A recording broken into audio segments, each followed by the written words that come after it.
Ooh. Is everyone here? If not, trickle in. So next we have a talk about whatever's on the screen, not technical. Sorry about that. And so it's done by Katie Miller and Steve, who's down there. He seems pretty cool. He'll pop in and out, and we'll just let them get to it. So big round of applause for these guys. Thank you. Good afternoon, everyone. So I'm Katie Miller, and this is Steve Poosty. If Steve want to give everyone a wave.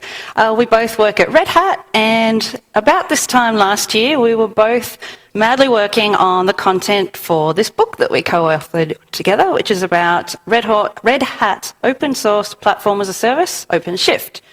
Fast forward just 1 year to today, and there's a team of engineers madly working to make this into a coaster.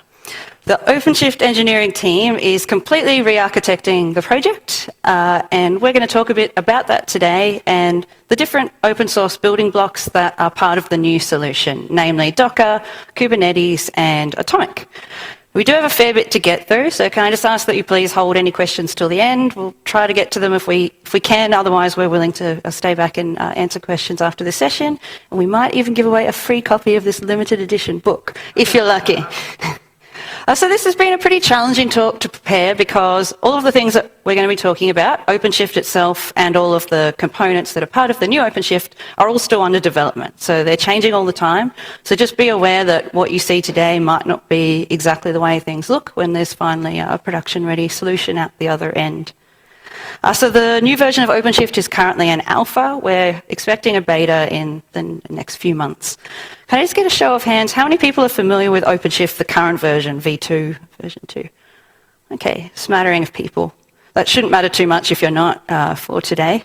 And how many people here are developers? Okay, looks like most folks. And what about sysadmins or other similar roles? Oh, maybe about half-half. All right, so there should be some stuff in here to interest both groups. Before we kind of dive in and look at OpenShift and the new components, though, I wanted to start off by just going back and thinking about some of the use cases of why this project exists in the first place. So imagine someone at your company has this idea for an application and they happen to be able to code, so they write the code to actually make it so. Have a little bit of think about what it takes to get an app like that actually running somewhere accessible. So what's the deployment process, what's the deployment style for that kind of thing to occur in your company? Here are some styles you might have seen before. We have the wait and see. You request your deployment, and then there's a lot of waiting while maybe some racking and stacking goes on.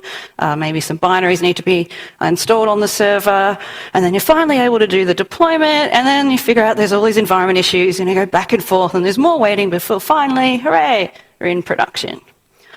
Or perhaps you might have seen the resource loop, where you request your server and eventually you get it and you do your deployment, you're in production, and then you figure out that you didn't really have sufficient resources for what you're trying to do, your app's failing under load, and you go back to the start of the process again, back to the start of the loop.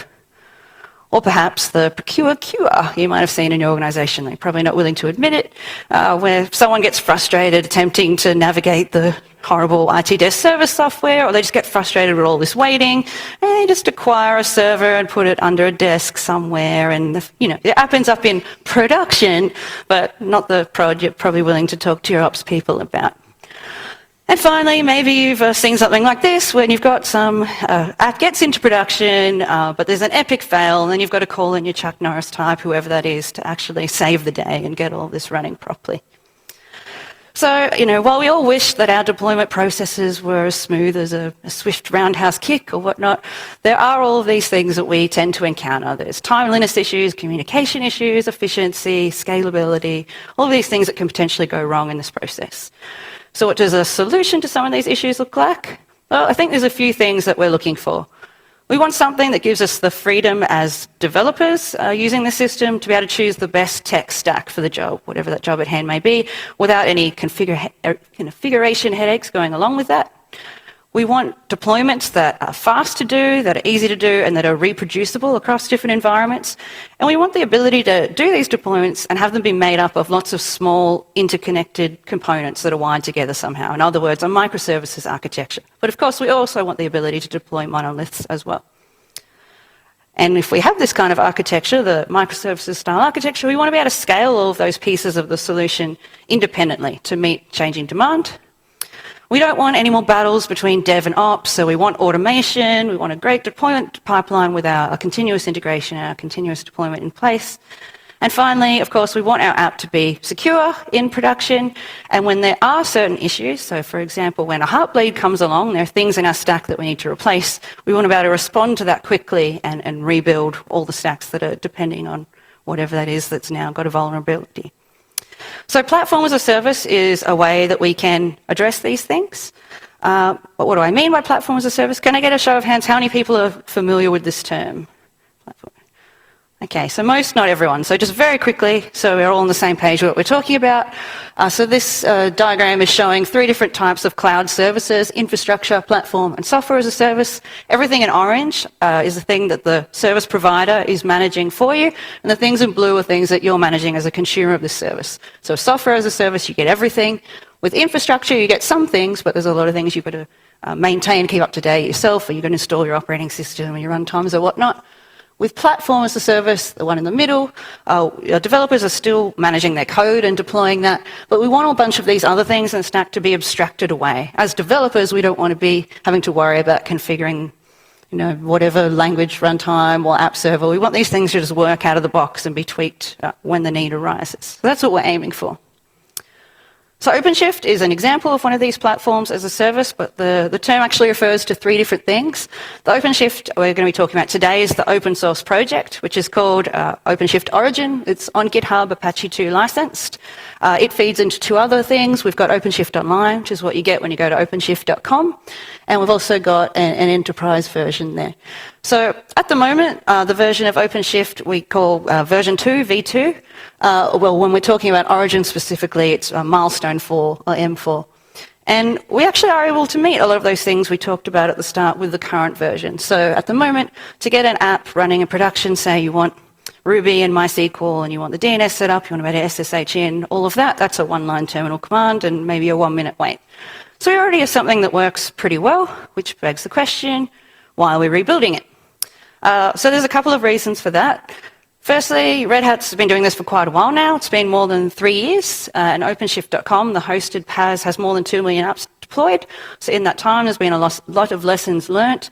So this is an opportunity to take those pain points that we've experienced and build something better.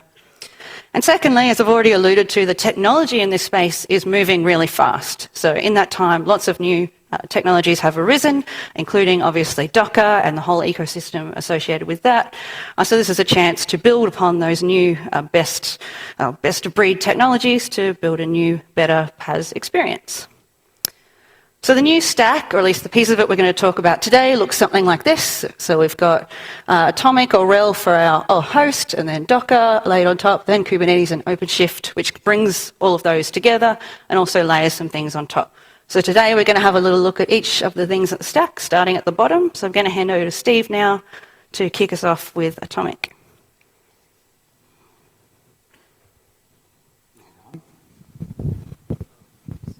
There you go. No, that just turned it off. Yeah, now it's green. Can everybody hear me? Okay. So, this is a Linux show. How many of you have heard of Atomic? Okay, that's actually pretty good. Thank you. So, I've been at other Linux shows where only like 2 or 3 hands went up, and then I was very sad. The idea with Project Atomic is Red Hat has actually gone back and touched the OS, right? Like redone the way we pay. And this is not Fedora, like it's not Fedora RHEL. This is actually rethinking the way we do RHEL, Fedora, and CentOS. This is available for all 3 of those OSs. And the idea is change has happened. Think about how long RHEL has been out, or how long the way we use Linux, or the Linux OS, the way we think of it, has been around. It's been a pretty long time, and a lot has changed during that time period. So what's happened? First virtualization, and then cloud. And cloud is a totally ambiguous term, so what I actually mean by cloud is like lots of little machines running everywhere and things. There's no longer the big honking server where you're going to install one version of RHEL, and then everything's going to go on that server, right? And that's an irreplaceable server. So that's changed quite a bit. And then there's been a lot of experience. First we got containers, and then there's been the growth of containers. Right? And that's kind of changed the way people think about packaging up applications and delivering them.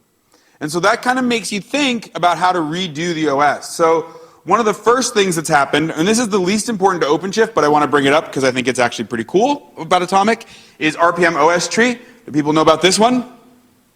This is actually, for Linux sysadmins, this is actually probably one of the reasons why you would love Atomic in and of itself. Basically, you build an image that you want of the packages you want to install on your machine on another server, and then you apply them wholesale. And it's like a transaction. And so if something goes wrong, you can roll back that entire update with one rollback, much like Git. Right? So you apply the update and then you can roll it back. And so basically you're doing an atomic update of your OS, as opposed to a whole bunch of RPMs that can fail in the middle and leave you with a hork system. But the real reason we like it is because of it's a minimal system, right? It's got one of the best supported kernels in the world. And in container space, kernels matter a lot. I'm not saying it, well, I said best when I wrote it up here, but I'll say it is one of the best supported kernels. And kernels actually matter. And then all the system utilities you need, and nothing else. So it includes things, although maybe controversial to some still, systemd, journald, right? It's got all the basic Linux functionality that you want for the kernel and just how to run the system and how to boot it and do that kind of stuff. But nothing else. So there's no postfix. When you're running an atomic host, there's no postfix. There's no DNS server. There's nothing, no services outside of the core services that are running on it.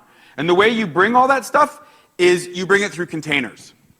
Right? So if you want to actually put containers onto your machine, you're actually doing it through bringing a postfix container.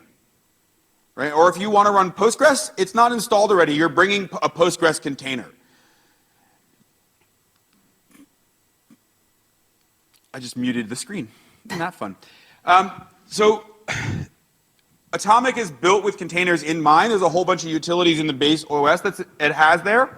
The other thing about this is, and start getting your head around this now, is this is the new way of delivering packages. Right?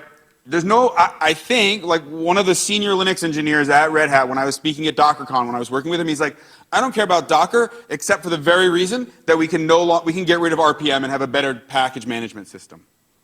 Right? So when you want Postgres now, you won't do yum install Postgres, you'll just bring a Postgres container to your machine.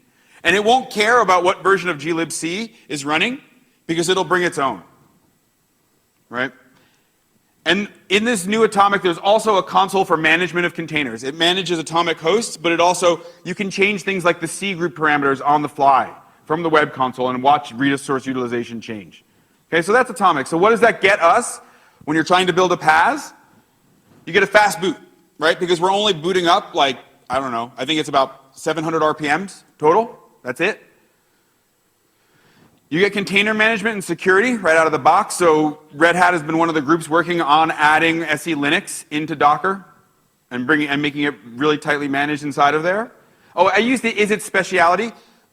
Can anybody name what animation that's from? Is it speciality?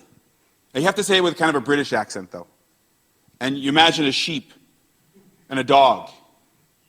Sean, but it's not Sean the sheep, it's actually from Close Shave, I think. Windows are our speciality. And then it's got a great kernel. And I'm going to tell you why kernels are really important coming up. So we got a great kernel, a fast boot, and containers right out of the box with our OS. How many of you have heard of Core OS? Yeah, so this is Red Hat's kind of answer to Core OS. And there's two different ways of approaching the same problem. Of course, you know which one I think is better, but I don't know that that's necessarily objectively better. Right? But if you know Core OS, this is the same idea. So the next piece that's coming is containers, and this is Docker. And we've actually been doing containers for a long time, but one of the things that Docker, I mean, everybody knows that, right? Docker, there's lots of different container technology well before Docker, right? But what Docker really brought, and this is the part that is important, is an image, right? Docker actually gave a nice way of specifying, these are all the binaries I want to come up with this container and run inside of this container, in a very standardized way that got a lot of people to buy onto it. It's based on Linux containers. It now also has things like SC Linux and other things inside of it. It combines the file system layers into a union file system. So this file system is almost more like Git commits, right? And the only one that's writable is the top layer. And that's all I'm going to say about it, because this is not an in-depth Docker thing. And it includes all the components necessary to run the process, store persistent data, or both. Does everybody know Docker already? How many of you have actually tried and played around with Docker and read stuff about it? So I should go fast during this part, right? The Docker guy raised his hand. That's a good thing. I'm glad he raised his hand. But so I can go who didn't hear? Well, I don't want to embarrass people. I'm just going to go relatively fast, and you have more questions, just ask me later. Okay, containers versus VMs. Everybody gets the idea. The point that I want to make here, though, is this is why the kernel matters, right? Because everybody's sharing the kernel. So everybody likes to say the OS is irrelevant now. That's not true. What's irrelevant is all the packages on top of the kernel and the core operating system. But this core piece with containers is what matters quite a bit, because everybody's going to be tapping into that kernel. And you say, oh, that's easy for the Red Hat guy to say. But it's actually quite true. It's actually quite true as well if you think about how containers work. Okay? And everybody gets the why these are quicker, better, faster. Somebody not get that, right? VMs, basically you're booting a whole bunch of different operating systems on top of the operating system. So running Docker operations, the first one, I'm going to run Docker. The image I'm going to use is CentOS, and I want it to run bin bash. It runs. I could have done a whole bunch of commands, but I typed exit, and so the Docker container ends. Right? I can watch it. I can do Docker PS, and it'll show me this is the last one that ran, and what did it run, and so I can get information about what my containers are doing. And then, if I did not ask it for a terminal, see how that's -T that said bring up a terminal? If I didn't ask it to start a terminal, if I just said start this image name, this container name, it starts, it's running, but the only way I can get back to attach is to attach to it. And then I can say exit, and then it's done. Everybody's cool on that? We understand that stuff? So one of the great things, though, is now we can actually diff containers. So in this first one, I'm going to start up a container, basically the same one, CentOS, and I'm going to give it a name. Rather than that Grave Newton, I'm actually going to give it a name, and then I'm going to yum install wget with my bin bash, and then I'm going to exit. And now I can say docker diff add wget, and you get all the file changes, either the adds or the changes, which is actually pretty freaking cool. Right? At an OS level, you get to see all the different files that were changed by whatever operations you did. Try doing that with a VM. So containers can also run as daemons. Containers continue running unless whatever inside it exits or you tell it to stop. Right? Stop the container name. And containers can be linked. So on a single host, you can actually link containers together. They can only see within the host, and it's done through environment variables and it changes to etc host. Right? But then you can actually have this could be your typical web scenario, which is your app talking to your DB, and they talk back and forth, and then the cloud talks to it. Right? So that's all possible with Docker, and they did a nice way of doing that as well. So pros and cons. Extreme application portability. Basically, as long as your kernel is up to date, you can take your Docker container and move it anywhere you want. Very easy to create and work with derivative images. You can take the CentOS and then just layer stuff on top. Fast boot. Cons, it's host-centric. It does not aware of other machines in the network. It's no higher level provisioning, at least in core Docker, right? You just provision individual containers, and there's no usage tracking or reporting. So the wins for us with this, though, are efficient resource usage, right? But OpenShift, in the old coaster version, which is still the production version, we were using containers already. So this is not really a big win for us. We already knew containers would give it. What actually is, the bring your own bits part is great. Right? Each Docker container brings its own bits. So we don't have to worry that our version of glibc is different than the one that the person wants to use or whatever dependencies they have. They just bring their Docker container and it'll just run. So that's actually great for us. It's a standard way for people to make container images. There's been containers for a long time, like I said, and there's been no standard way. So everybody kind of made containers differently. With Docker, we say, just make a Docker container and bring it to OpenShift and it'll work. Or bring it to our PaaS and it'll work. And because they've done such a nice job of doing this spec by themselves, they've got a huge ecosystem. And so the win that happens for us now is, yeah, we can ship our own Postgres container, and we can ship our own Apache container and our own Nginx, but if you have one that you think is a better one, no problem. Or if your IT department, when you use the enterprise version and you install this internally, your IT department can say, this is the blessed Apache stack for Docker.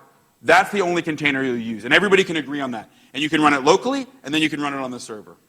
So with that, I'm done with those wins, and now I'm going to turn it over to Katie to talk about boats. Thanks, Steve. So the next piece of the puzzle we're going to look at is Kubernetes, which is a Greek word for pilot or helmsman or shipmaster. So this is a reference to the Docker analogy of the whale ship that holds all these nice standard-sized shipping containers, except now we're going one level up and we're looking at how we can deal with multiple whale ships or multiple hosts, in other words, especially when we want to create applications that are comprised of multiple Docker containers. So the way that it's described in the docs is that it's a system for managing containerized applications across multiple hosts, providing basic mechanisms for deployment, maintenance, and scaling of applications. It has a declarative model, so you tell it the state that you want. So I want this many copies of this application or whatnot, and it goes away and makes it happen. It decides where those containers should be placed, which host. It does that replication, and it does any restarting or removal of containers as needed to give you that state that you've asked for. So it's an open source project, of course, by Google, still a pre-production beta at the moment. It's on GitHub, as you'd expect. And if we have a look at some of the top contributors over the past 7 months or so, there's a lot of Googlers there, as you'd expect, but also a couple of Red Hatters, even among the top few. So this is also a project that Red Hat is actively very involved in. Red Hat is making sure that there's been code being pushed upstream to support all the things that are needed in OpenShift. So they're doing a lot of work in this space. So I'm not going to have time today to go into any great detail or the finer points of Kubernetes and how it works, but I want to briefly just cover some of the main concepts and components that I think are important. So first up, some of the concepts. A big one we have is the pod. So in Docker world, we've got just these single containers. Kubernetes gives us the ability to co-locate containers. So we can now have a group of Docker containers, which are all going to be on the same host. They share an IP and they may also share storage volume. So that's what we've got illustrated over here. A pod can just run a single container, but we may have multiple containers in there as well. Second important concept, one level up, kind of layers of abstraction, is a service. So this is a way of providing a single stable name, a way of accessing a set of pods, and also acts as a basic load balancer for those pods. So that's what's illustrated over down the bottom here. So we've got two pods here that are both running JBoss containers. We've got their IPs there, but we don't really care. All we care about is how we can find this particular service, which has been named web, and we can hit that, and it can worry about where to route us from there, which pod's actually going to service our request. The next important one is replication controllers. In the last section, I talked about Kubernetes being a declarative model. So this is the replication controllers are the piece that actually manages the state of those pods and makes sure that we do have the number of replicas that we've requested at any point in time. And finally, we have labels, which are used to group these other components. So, for example, a service will know which pods it belongs to because they'll all have the same label and same sort of deal with replication controllers. So components, at the kind of top level, we've got a cluster. So this is just all the compute resources that we're actually using to build all these other things on top of. And in our cluster, we're going to have a number of nodes. These were previously known as minions in the Kubernetes project, but the name has since been changed to nodes or Kubernetes nodes. And these are just the machines that are running Docker. So may have many of these. They're running Docker, but they're also running the Kubernetes daemon called the kubelet, and also the proxy services. So when we do hit one of these nodes and we're requesting a particular service, it's that proxy layer that knows how to route us to whichever a pod is going to be able to meet that request. We also have in our cluster one or potentially several masters. So this gives us all the management pieces for the cluster, so the API server, scheduler, a manager for all those replication controllers, and a few other things that aren't on here. And finally, etcd is also an important part of this system, so distributed key value store, for anyone unfamiliar with it. There have been talks on it at this conference, so go watch some of those if you're interested to know more. And this is where the actual system state of Kubernetes is persisted. So what are the wins out of Kubernetes for us in trying to build a PaaS? This gives us runtime and operational management of our containers. So now we're looking at a bigger unit. We're able to co-locate containers and manage those as a unit. And we're also able to communicate across hosts. So with Docker, you all seem to be very familiar with it, we can do a Docker link. In the Kubernetes world, services are exposed with a given name, which is an environment variable in all our pods. So all our pods are able to contact whichever service they like, which means we now have the communication going across hosts in this system. And all of this gives us a system that's available and scalable, and we've got all this automated deployment and monitoring going on, so we know that we can declare our system state that we want, and it's going to eventually converge to that state, again, across hosts now, rather than just dealing with a single host. So we've looked a little bit at Atomic and Docker and Kubernetes. Now I want to talk about how we bring all of those together and in OpenShift and what it brings on top. So basically what we're aiming at is Kubernetes being the container runtime. So this provides all the components we need to operationally manage all these containers. And on top of that, OpenShift is adding what we need to do our DevOps and our team environment. So it's supporting, it's a whole bunch of high-level tools to support particular common workflows that you're going to want to do when you're actually, so for example, pushing code through a pipeline from dev to production. The newer version of OpenShift, generally referred to as OpenShift 3 or V3, but if we're talking about Origin specifically, you might see it referenced as M5 or Milestone 5. So it brings a few more concepts to the table to support those things that I've just talked about. So we have now an idea of an application. So Kubernetes allowed us to group containers together. Now we're able to link these services, which talk to these pods, together to create an app. So for example, we might have an app that has a front-end service, which talks to one or several back-end services, and that might talk to a database service. So for example, we're linking all these things together now, but we're still able to manage them as a single unit, while simultaneously being able to scale them independently. So we get there loosely coupled.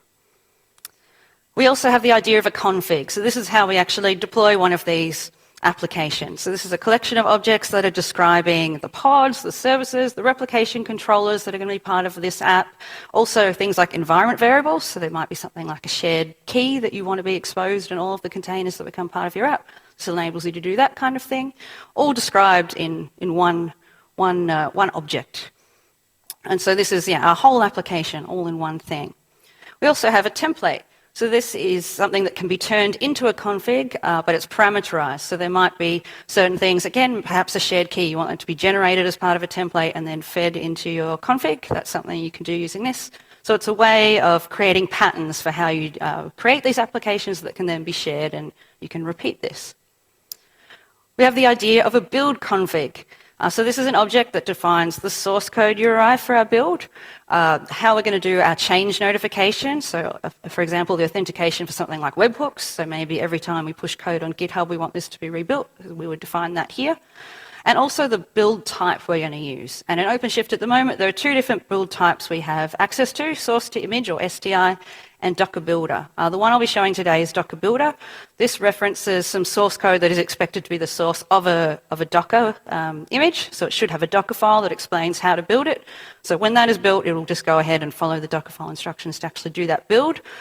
Source to image is something quite different. This is something a bit more like the OpenShift 2 cartridges model that we had previously. So what this enables you to do is to get some arbitrary source code that you've got, maybe your Git repo or whatnot, and combine it with a pre-existing Docker image that's been created for that purpose, and it'll spit out at the end a new Docker image with those things put together. So for example, we might have a Docker image that's been pre-built that someone said this is the image we go to, the blessed image, as Steve said, for Ruby or whatnot. So we use that, combine it with our source code, and out the end pops our actual Docker image that we're going to deploy. And finally, we have the concept of a deployment now. So this is both the image and the settings that go along with it. So the replication controller, how that deployment is triggered. So whether it's triggered when we do a manual promotion of an artifact, or whether it comes from a change in the image, if it detects a change in the image that we're using as the basis of that, or perhaps a change in the application code if we're doing an STI build.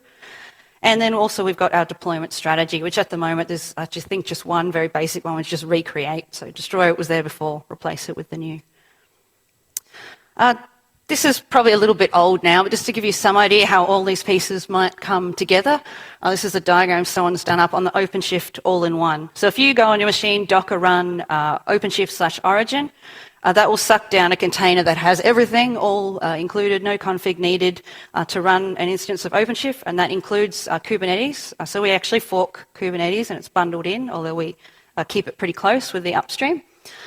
So we've got here things that should now start to look a little bit familiar. We've got a node here, it's got a proxy, so this is, and we've got our kubelet and Docker and different pods. That's then talking to the Kubernetes master, but now we've also got an OpenShift master in the picture as well. So there's an API, of course, and controllers for the different builds and deployments. And of course, we have a command line tool, and there's also our web console for that. So what does this give us? What are the features we're getting? This is now giving us the ability to build, manage, and deliver application descriptions. So those declarative sort of descriptions that I've talked about, and I'll show you one in a minute that will hopefully make that clearer. At scale, we can very easily do it in a repeatable way. We're able to turn source code into new deployable components. So this is a brand new thing. It's not just an existing Docker image anymore. We can actually just use a repo, and we don't actually have to care about Docker at all using this system, should you not want to. And thirdly, that big thing is support for these common workflows for supporting an application lifestyle. So going through dev and QA and production and whatnot. And also management for teams and all the different features you need to support that. So this is some of the things, for example, integration of CI/CD into Kubernetes, the ability to trigger builds intelligently from a lot of different sources, so either manually or based on changes in the code or app or image, like I was talking about earlier. And also support for a concept of a project. Actually, that's some code has just dropped in the last week to now actually have an object for a project now, which gives you namespacing around a lot of these other objects. So enabling multiple users, we can't obviously see other teams' things. And there's also a networking piece with, the default network isolation for that as well. This is still being worked on at this time, so it's not completed just yet. So now time to actually show you all of this. Though actually you've been looking at all along because these slides are actually running on OpenShift. So if I go out of this funny image and go to my console, this is just the log output from OpenShift that's running locally there. So the app that's running is, and I'll just kick this build off, I'll explain what that was in a second. The app that's running is Reveal.js within a little application our colleague wrote called Gist Reveal It. So it's just hosted Reveal.js, but pulling the source code from gists. So that's the app that we're building. What I've just done there, the curl command, is just to actually trigger a build. So this is what you could have happening through webhooks when you push code to GitHub. I earlier pushed some code to GitHub, and I'm now just manually triggering that build. But I'll show you some of the pieces of the system. So OSC is our command line tool we can use to have a look at these things. So if I OSC get services, we see we currently have a service called Gist Reveal Service, and it's running on an IP address that ends here in 156. I flick back over to my slides, you can see that's what we're referencing here. I can also OSC get pods to see what pods are being pointed to. We've got a lot of wrapping here, so it's probably a bit tricky to see, but you can see we've got two things that are running. Actually multiple, that's interesting. So we've caught the system in a state, we've got, the build, okay. We've got the build running plus two instances of our Gist Reveal app service here. And so you can see that the build is running. Also get builds. Okay, so we've got one here that's running, and that's its UID. So I can also grab that and actually have a look at what's going on. Whoa, we've got a lot of, this is a node build, got a lot of NPM going on. If I scroll up to the top, you'll see some of the Docker part. So this is a Docker build, remember? So it's building a Docker from a Docker file, using the cache for a lot of it, but for the source code, we're actually rebuilding, pulling down all those NPM dependencies. So I'll get out of that for a sec and just flick over to the web console. Well, this is all very new, so a lot of work still to be done here, but we can see, again, our service that's being pointed at and the fact that we've got two pods that are being supported by that service and that there is a build, I think it should tell us running at the moment. Oh, here we go. So the build is running and we're going to get a new deployment triggered automatically at the end of that. And to show you why that is so, actually one more thing I wanted to show quickly was just that Docker is still running here and is behind all of this. So if I do my Docker PS, there's a lot of stuff there. But we can go up to the top and this will be so this is the image that's actually doing the build that's running right now. And we've also got this Gist Reveal image. This is the pods that are running. So you've still got all these Docker containers running here behind the scenes. This isn't an all-in-one, but we've got these other things built on top. So I was going to show the config that I actually used to kick all this off. So starting at the top, this is a pretty long JSON file, so I'll just go through a few little bits. So this is an example of this whole thing is a template. We've got a whole bunch of parameters. So here's an example of creating a secret. That's something that's being generated and passed into the rest. If I go down a little bit further, we can see the configuration of this service object, importantly, the port that it's on, and the container port inside the containers it's going to be referencing. We also have, I'll just scroll that down, a build config. So this is where we're defining that we can have our webhook from GitHub, and also just the generic URL that's what I hit to get this build going, and the actual source that's going to be used for that, and the strategy of the build, the fact that we're expecting to find the source code of a Docker file at that address. And we also have in here some deployment config. So I've got the type of triggers for our deployments. In this case, when the image changes, it's going to automatically do the deploy. That's what we're configuring this to do. And the strategy for what it wants to do with those containers, recreate them, and how many replicas we want, and some different things about the pods. There's a bunch of different things in this JSON. At the moment, with OpenShift, to get this kind of thing running, you do have to actually write this JSON, obviously based on an example. By the time OpenShift comes out, of course, we want to extract all of that away. So it would be a one-line terminal command to generate this kind of JSON file. So hopefully, let's see how this is going. Complete. Okay, so our build is finished, and hopefully we'll see that on here as well. It's complete, but the IPs are still being allocated on the pods, so we won't be able to see just yet. So the code change that I pushed to GitHub that'll be in this build was removing this image, which is part of the core template. That's actually part of the app code. So if I refresh now, that should disappear. Hopefully, relying on the internet's here. I might refresh again, because that always helps, doesn't it? When it actually loads, it is in fact gone. So it worked. Yay. So, I mean, that is all still a little bit rough right now. As you can see, you don't really want to probably be manually making these kind of config files, but you can see kind of where we're going in the future. We're going to be able to abstract away a lot of those things. So what have we got from all of this? What are the big wins? If you think back to what we talked about at the start and those different aims, I think you'll see how a lot of this correlates. We now have the ability to build a single artifact which contains a whole dependency chain. We've got a Docker image and also all the environment variables and other config that goes along with that. So we've got a fully reproducible deployment. We've got the ability to share these common technology stacks through Docker images, but also the patterns for rolling out these changes, so with our templating system. We can very efficiently manage lots and lots of applications. Didn't really talk about this, but auto-scaling is also something that's part of this picture. So I mentioned with Kubernetes that there's some simple load balancing that the service does between the pods. OpenShift is also adding an auto-scaling piece at the higher level of that, so load balancing between different services with HA proxy, or you can plug in something else as well, but the one we'll be looking at first is HA proxy. So we've got auto-scaling on top of that as well, like we do in the current version of OpenShift. And managing these things independently, of course. So we can scale up just one type of pod, for example. Also now the ability to update en masse. So when there is some kind of problem in an image, we can just rebuild the whole lot. It makes it very easy to provision resources at scale and to subdivide them into teams. We've got that network isolation and the other things I mentioned. And we've now got a system that is change aware. So we saw all those different triggers, changes in the image and the source code and whatnot. So we can automatically have things being rebuilt, spun up, updated, without having to actually manually go in and do any of that, unless should we want to.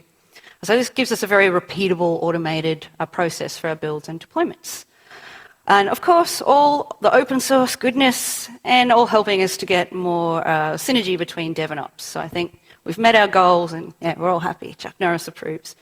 With that, I'll hand it over to Steve to sum up for us. Not sure why we aren't getting a proper full screen. So I'm imagining most of your heads are full right now. Is that a pretty good assumption? Yeah. No? Then come work for Red Hat. That's awesome that you could, I mean, this was really hard for me to get my head around this entire technology stack and to understand it all here today. So our goal wasn't that you are now Kubernetes, Docker, OpenShift experts. It's to give you more of a vision of where we're going, to get you to think about how this can help your process. Like, so Katie fired off that build. How many people were involved with that build and deploy? This is not a trick question. You saw it all yourself. No one snuck up here. Other than, so Katie sends a URL, and then how many people were involved in that process? 0. Thank you. You just won the book. Who said zero? Who was that said 0? Oh, there's 3 who are claiming it. I think in Australia, you got to do that. What's that called? The Maori war dance, and see who, like, you have to do like a face-off to see who wins. You guys can talk about. He was the guy in the front. All right, you got yourself a book. All right. So this is, and I don't want anyone to think that when PaaS comes out, because not all of you had heard about it, that sysadmins go away, right? Some people have been saying, oh, PaaS comes and sysadmins go away, and that's absolutely not true. Not. Because who actually installed all this stuff, set up the policies, and like set up all the software? Who did that? What? See, this is the I'm bad with translate. I know you're saying something that everybody else here understands, but my American filter is not getting it. No, Red Hat. No. You need a sysadmin to actually install all this software, right? And you're going to need a sysadmin to keep these machines going. What this actually ends up doing is getting people out of each other's hair, right? And that's the key here. So, where's my clicker? In conclusion, we covered a lot. I already covered that one. The other part is for us, and by us now I'm not just us here in the audience, but I'm talking about Red Hat. We got 5 minutes, plenty of time. For us, it's the Linux story over again, right? Red Hat and Linux distributions, that's not just one company owning it. Even the kernel, right? No one owns the kernel. Except for, does Linux actually own the copyright on the whole thing?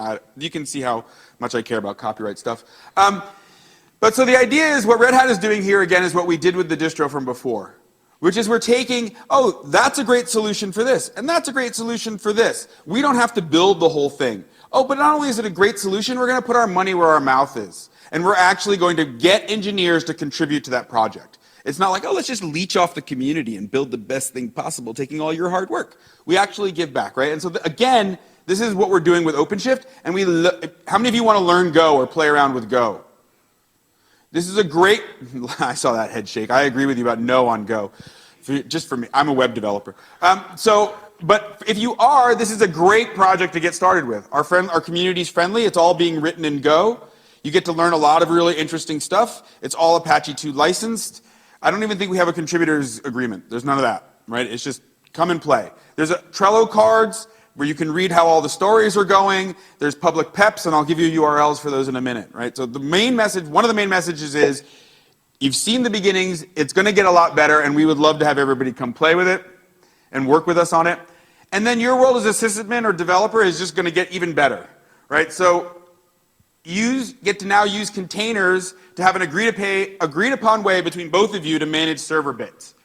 No longer do you have to write this long chef or puppet. Well, I like chef or puppet, but you don't have to write a long chef or puppet script that you have to teach to your developers, and then they have to install that on their local machine, and then that's different maybe perhaps on the server.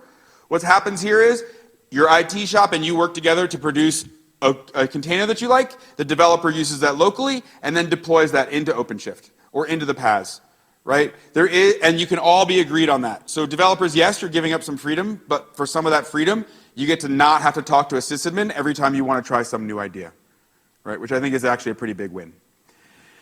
We can now automate some of the annoying things, right? So that when Katie spun up the entire application it was a command line. To create an application, that was a command line. Did she have to touch any of the Linux permissions? Did she have to provision a user? Did she have to do any of that kind of stuff? I'm assuming for most sysadmins, that's like the worst possible stuff you ever have to do, which is create a new user, then have the new user come back to you and say, oh, you forgot to set the permissions properly on this folder. Can you please do that? Oh, you don't have this binary that I really need. Can you please install that now? And so it gets each of us out of each other's hair, right? Or auto-scaling that Katie talked about. When load comes into the server, HA proxy detects it, spins up another service, automatically plugs it into the load balancer. So yeah, you wear a beeper, but you don't have to listen to it as often, okay? And then I actually think this is a pretty cool feature, which I didn't appreciate until I started using PaaS more, which is the templating of an entire application. So when a new person comes to your team, I got 1 minute. When a new person comes to your team, basically you just say, here's a template, and it spins up everything and they're good to go. That's in infrastructure and code. And the nice part about this, but when you were saying Red Hat, is finally what OpenShift packages all this technology into one nice package. So you just fire up OpenShift and you get Kubernetes firing up, you get etcd firing up. It's not having to install and hook all those pieces together and figure out how to get them to talk the right way. So that's, I think, the biggest benefit of OpenShift right there. And so with that, here's the references. The ones that are specific to OpenShift are this one, right? These actually, when you look at these should be seen, these three are the things of canonical truths. This is probably out of date by now. This is definitely out of date by now. This is pretty out of date by now as well. So things are moving pretty rapidly. They give you some of the basic ideas, but if you look at specific commands or specific namings of like, this is a Kubernetes minion. It's not a minion anymore. And so if you go to look for that in the source code, you won't find it anymore. So use these for basic ideas, but then these are the sources of truth, okay? And there'll be more documentation and stuff coming out. And here's more to read more about Kubernetes. I'm assuming Kubernetes is pretty new to this crowd. Is that correct? Yeah. I mean, everybody's played with Docker, but Kubernetes is pretty abstract and new. And there's Docker, if you don't know where to find it. And with that, we're done. And what else? Slides. Oh, thanks, Katie. This is why she gets paid the big bucks. There's the link to the slides. So you can bookmark those or take a picture of that slide. And this will stay up as long as nothing terrible and tragic happens to Katie. So be nice to her when she leaves. Okay? And there's where, if you want to like say that was the worst talk ever, then you can just, there's me on Twitter. And actually a whole bunch of different. How many of you are Ingress players? We're the last talk of the day. All I'm stopping you from is beer, so you can get up and walk out whenever. How many of you are Ingress players? I saw you, Docker guy, try to get up. We're switching to Rocket. Everything we said here, we're switching to Rocket now. Docker guy leaving in the middle of my talk. Okay, how many of you are Ingress players? Blue or green? Blue or green? Yes! A bunch of greens in my other session. This is where you can find me on Ingress. And we need to take the greens out. There's a lot of them here causing havoc. All right, thanks everybody.